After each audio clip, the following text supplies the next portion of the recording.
செய்வார்.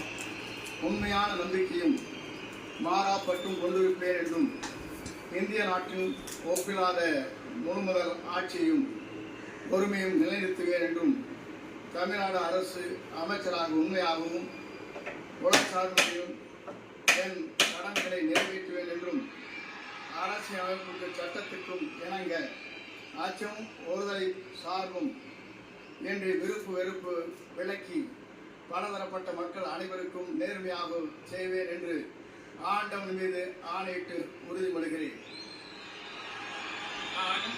கே. செங்கோட்டையன் எனும் நான் தமிழ்நாட்டின் அரசு அமைச்சர் என்ற முறையில் எனது கவனத்திற்குள்ளாவது தெரிய வருவதுமான எந்த பொருளையும் அமைச்சரின் கடமைகளை உரியவாறு நிறைவேற்ற தேவையான அளவுக்கின்றி ஒருவரிடமோ பலரிடமோ நேர்முகமாகவோ மறைமுகமாகவோ அறிவிக்கவோ வெளிப்படுத்தவோ மாட்டேன் என்று ஆண்டவன் மீது ஆணையிட்டு உறுதிமொழிகிறேன்.